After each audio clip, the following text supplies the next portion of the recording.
Good morning, everyone. This is Stephanie at Hightower Stitching. With today's video, I'm going away from quilting for just a little bit and wanted to share a project that I used to do with the kids in 4th and 5th grade, and one that you could do with your kids. What I've got are rag babies. They're like octopus with braided legs, and that's what we're going to work on today. One of the fun things about these little babies is that you can pull out yarn, bells, buttons, and if you can find those wiggly eyes, you can put the wiggly eyes on there, and there are a lot of different types. And then if you want a mouth, you can take felt or any kind of fabric that's tightly woven, and you can put it on, and you can use a glue gun. If you use fabric adhesive, be sure you buy the Super, not just regular, because that will peel off, but the Super really sticks. And looking back at one of the babies I've got, there's some different kinds of wiggly eyes. And then I had ribbon, and I did the ribbon on the end of the feet. Then I had some pom-poms, so I went around and put those on. And you can put lace around the neck. You can put lace on the head, ribbon on the head. And to make these, all I took was, this is like a board that was a little stronger and had it notched out. But heavy cardboard will work for this too. And to make a doll that has that long legs, that makes it a lot of fun because you have plenty to braid. Well, this board was 23 inches long. And then I also marked where the middle was, and you can mark the middle on both sides. And one skein of thread works great, and you can run it all the way to the end, but you might want to save some near the end for doing tying off, if you're going to tie off the feet and different things like that. So let's say we've already got it all wound up. And in the past, I would always take and tie off at the very top and cut at the bottom. It's kind of hard. And I said, gosh, nothing like figuring out another way to do something. So that's where the middle of the board comes in. So to get the top of the head, you just take and run. And in this case, I just picked up some of the yarn, and I doubled it because, sometimes the yarn will snap on you. And here we go. And I'm going to take this, and I'm going to run it through under there. It goes really easy.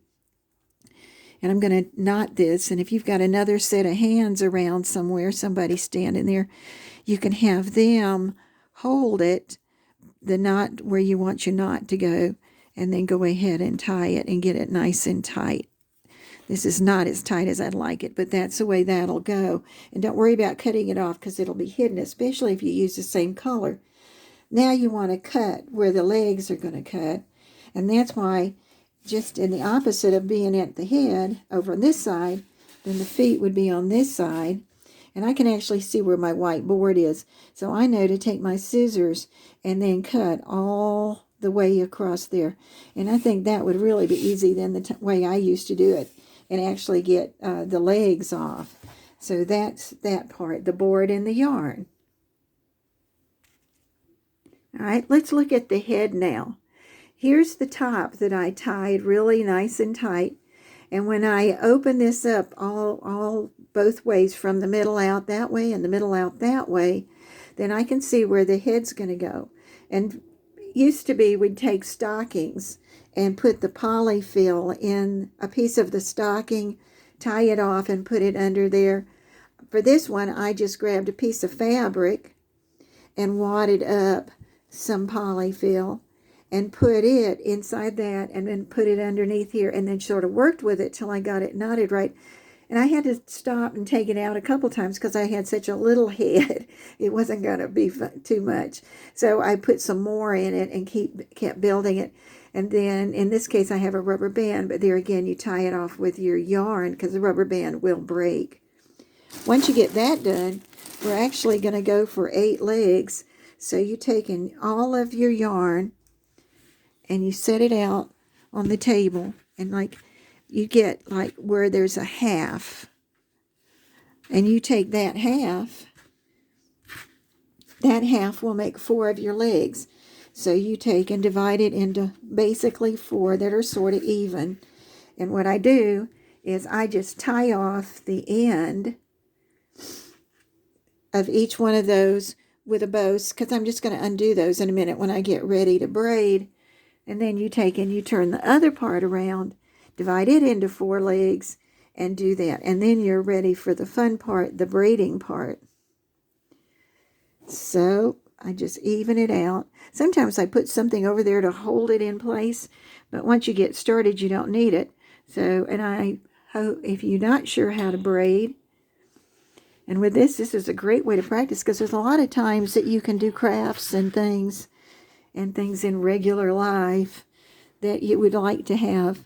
So you take and now to braid, of course, you need 3 evenly divided.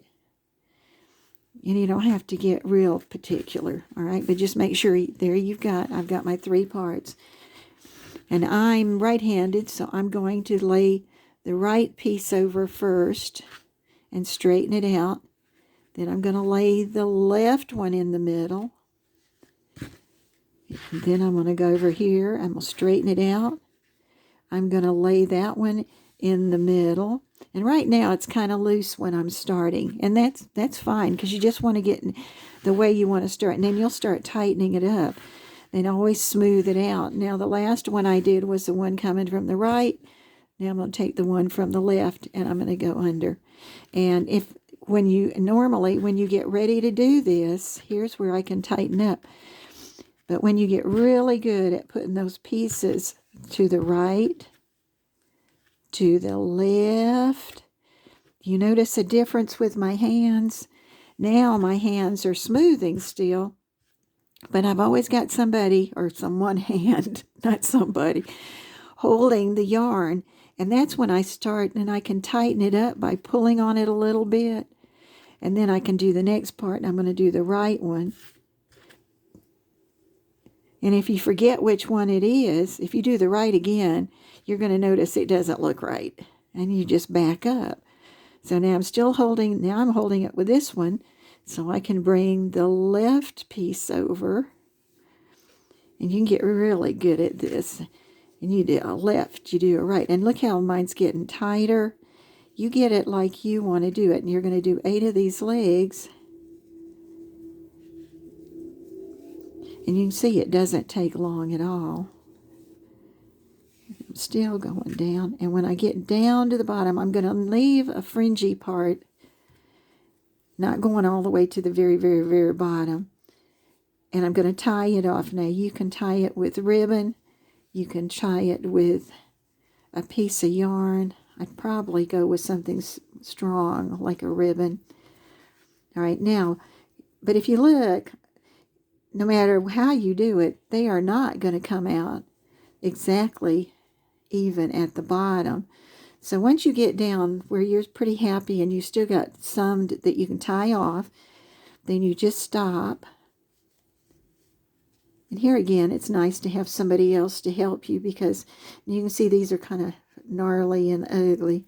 But we're not going to worry about that right now, because we would take a piece of ribbon or something and tie this off really good and knot it so it would stay. And you can see I started out with a little fat at the top, but then I got tighter, and I actually could go back. It's so easy. You can take and undo it and then do it again if you want it to be a certain way. But once you get this tied off on the bottom, then you can take and look at it. And you might do all of them first, and then look and see how they look, and then start to trim them. And don't trim them really close to where you tied off, so you'll have a nice fringe on the bottom. This is Stephanie at Hightower Stitching. I hope you enjoyed that. It's something that my kids had a great time doing.